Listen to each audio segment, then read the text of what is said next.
Alright, I didn't want to bore anybody too much, but all I did with the stem was, well, so far anyways, I just took the stem and, you know, alcohol isn't going to damage vulcanite. You can let it sit in there for weeks. But I just took the stem. It's in my beautiful, cruddy alcohol jar here, and I'm just trying to soak the tar so it loosens everything up. In the end, nothing is gonna, you know, benefit more than an actual scrub with the bristle cleaners and fluffy cleaners and polishing and all that stuff. But we're not in the repair stage yet. We're just in the clean the garbage off stage. So look at that. That's just gunk. That's just gunk and tar. And you can see now that it came out of the alcohol, it oxidized the surface a little bit. But you know, who cares? I just want to make sure that the and I'll show you some other tricks about that too. But this is this the bit is, see, the bit is actually in decent shape. It's can you focus on that? Let's see here. It's just got dents in it. It's got no holes. It's not bitten through. So that's going to clean up just fine. I just wanted to get all the tar off it, you know. Let's get a little more alcohol in there. I just want to scrub the, just want a napkin. I'm not even using any brushes, you know. You know, I don't usually have to get to brushes. Like the shank brushes is, they're nice because they're reusable, you know, and they certainly have their place. And I do use them and I do love them. But there's a strong gentleness about the bristle pipe cleaner that I've never damaged anything with a bristle pipe cleaner. And the little fiberglass hairs on it really do a nice job of scraping without really cutting anything, at least in my opinion. Hell, who am I? I'm just some guy on the internet. But let's I'm just, again, nothing super mission critical here. I'm just scrubbing the, see, it's just junk. I just want to get all the heavy tar and saliva crap off of it. We'll certainly go back with other stuff later. The oxidation doesn't bother me one bit. I couldn't care less about that.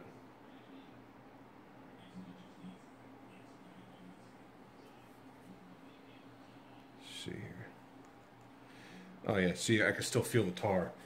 I just dragged my fingernail across and it felt like lumpy goo, you know? I'm just getting my fingernail into the napkin there and just scraping it. See that? You see like a big black chunk just came out unearthed? That's because that's all goo is what that is.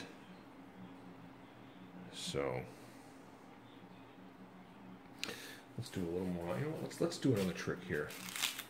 In my theme of using my bristle cleaners here, this will never hurt vulcanite. And they're bristles. They're great for this. This is exactly what these were designed to do. Was to clean pipes. You know, they're pipe cleaners. So don't be afraid to use them as such. See, I like them. I can you know, if you try doing what I'm doing here, like getting into the corner of the bit there with a shank brush, like any kind of a plastic brush, unless it's like a rotary brush, like on a Dremel or something. But even then, that's too quick. You know. You're not going to be able to. See, can you hear that? That's me getting through the gunk there. See, look at that. Look at that stem now. You see how it's less discolored? It's mostly just getting blacker. That's I'm getting through that layer of saliva gunk that's all built up.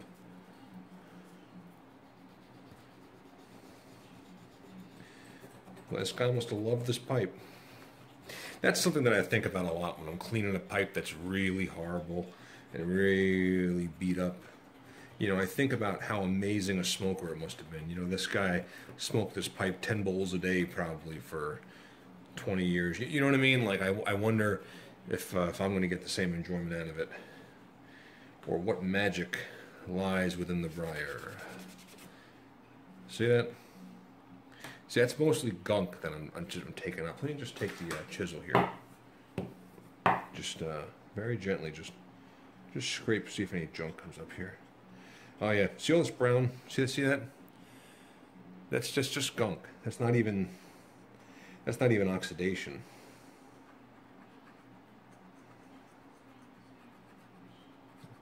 And I'm not even bothering the vulcanite. You know, this is just, you know, just schwutz. And let me get to the back side here. Let me see here. Get some alcohol on it. I want to get one of those alcohol dispensers. Probably Uline, or I bet you Lab Safety Supply has an awesome selection of alcohol dispensers. You ever seen them? They look like this, but they have like a little tray, and you push down on them, and alcohol spits up into the middle, and you can dip your pipe cleaner in that. I want to get one of those.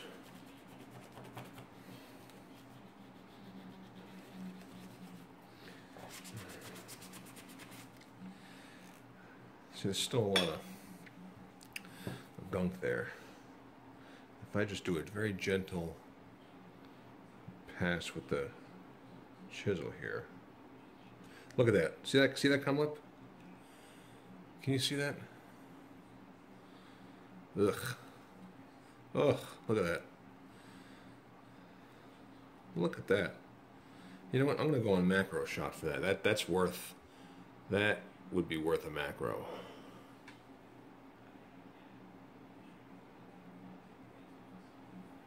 Can we macro that? Oh, baby. Look at that. Look at that. See? I'm not even... Ugh. Yucca. Look at that. Oh. Crusty.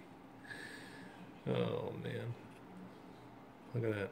That's not even vulcanite. That's just schmutzy, crusty, you know, crap that this guy left on his pipe, you know. Give that son of a gun with a, hit it with a little alcohol there, and see that? You got a lot of it off. You know, if you try to start buffing that without actually scraping that gunk off, it ain't gonna do anything. You're literally gonna be buffing the junk, you know. Let's go back to regular focus now.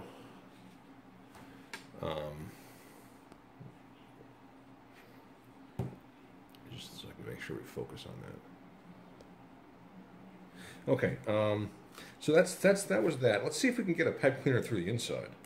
That's where the real magic is, right? Let's and again, you know, I'm not doing anything here, guys, that's real magic yet. You know, I'm not really doing anything that requires a lot of finesse. That's definitely going to come up. That's going to be the buffing and the other parts of the deoxidization. I'll show you guys what I use for that. And I don't use the same methods on every pipe, you know, and it's a shame because people ask me, well, friends ask me anyway, why do I do one thing one way on one pipe and one on another? And I don't have a prescribed set of methods. It's just, I guess I kind of gauge the severity of each situation, and then I use whatever I feel is the most appropriate. Oh, look at that line. Look at that. That's from the bit, that line of dark tar. Look at that. Ugh. Goodness.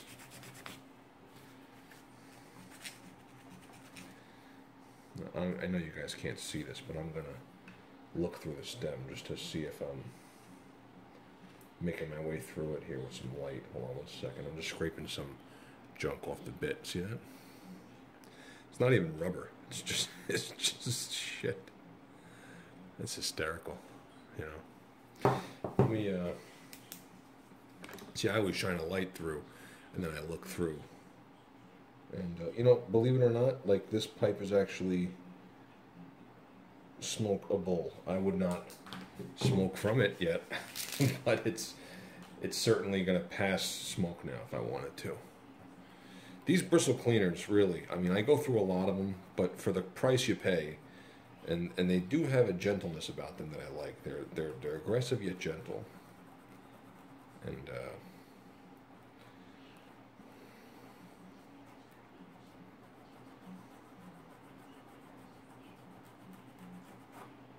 look how dirty they come out. Put a little light through it again. See? Again, you know, my suspicions, I looked at this at the bit earlier on, and I did say it was funneled, and it certainly is. It's a funneled bit. Somebody cared about this pipe when they made it. And I think that's what I was trying to get across. I don't know if I got that across correctly in the last video. Or whatever, 3 videos ago. I'm just going to dip these guys in some alcohol here. Just, you know, get them a little wet. I'm going to try to put 2 in the same hole. And, yeah, really get that in there. If you can get 2 of them in there, it really fills all the voids and really does a good job scraping. Let's see here. Clean. See that? Like they're really getting brown. I think 1 will be sufficient, though, if we just keep working it back and forth.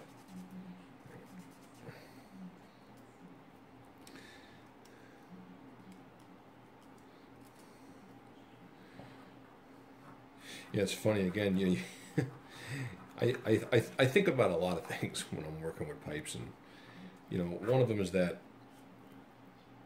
I think about the pipe maker who made this, right? And I'm not underneath the impression this was like, you know, some Frenchman sitting by himself in front of a lathe. I mean, this was a factory pipe, you know, so I'm sure there was an army of people who made these, but, you know, it's kind of like the same thing I think about cars and machines and, you know, anything, cameras, watches. I like mechanical devices.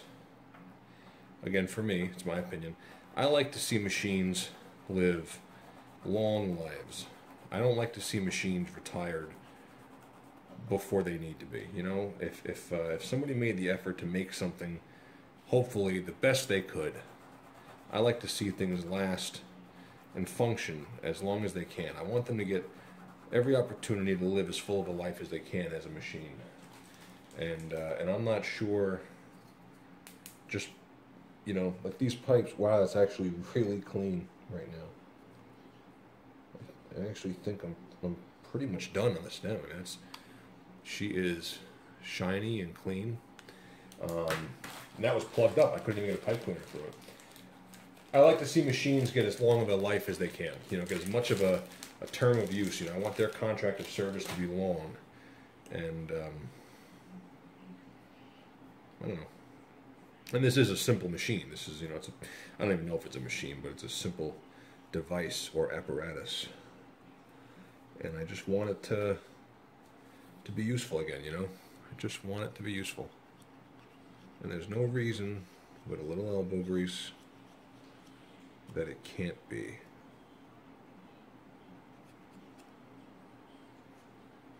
Oh, look at that.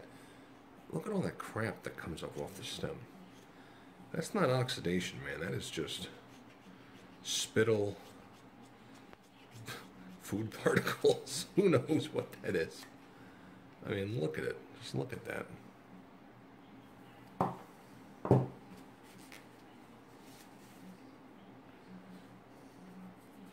Okay. Now, on this side of it here, this is the most minor thing. I'm just taking my fingernail, a little bit of alcohol in a rag here, and just spitting it. It usually takes all the tar off these ledges and things. And this is the only other thing I did was I took the stumble. There were some dark spots here, if you remember. I mean, now you can see it. They're all but gone. I really scrubbed it with a paper towel and some alcohol, and you can see more of the grain. And there's actually less fills. I mean, there's fills, but there's less fills than I thought, and more grain. But you can tell he really got it hot. I mean, he got this thing hot, man. Let's see how she fits now. She's still loose. But, you know, what a cool looking pipe, right? I think it's cool. So, I'll see you in the next video where the very last thing I'm going to do is fix the tenon to be tight again. That's the last thing I'm going to do. But, the next step is going to be me using some of this stuff. If you guys have never seen this stuff from LBE Pen, LBE pen before and after deoxidizer. It'll deoxidize, it'll take all the green oxidation off this, which honestly, there's not that much right now that I've really scrubbed it with the alcohol. But, you know, this stuff, just so you know it works, it takes more time to work than you think it will. I don't use it all the time. In this case, this thing could definitely use a deep deoxidation. A lot of pipes, just a quick buff on the wheel takes it right off. But this guy, I'm going to really deoxidize before I even begin working on it, because there's parts of the button that I might want to build up, and I want a clean surface to do that on. That doesn't have any wax or residue. So, all right, I want to let you go. I'll talk to you guys. Bye.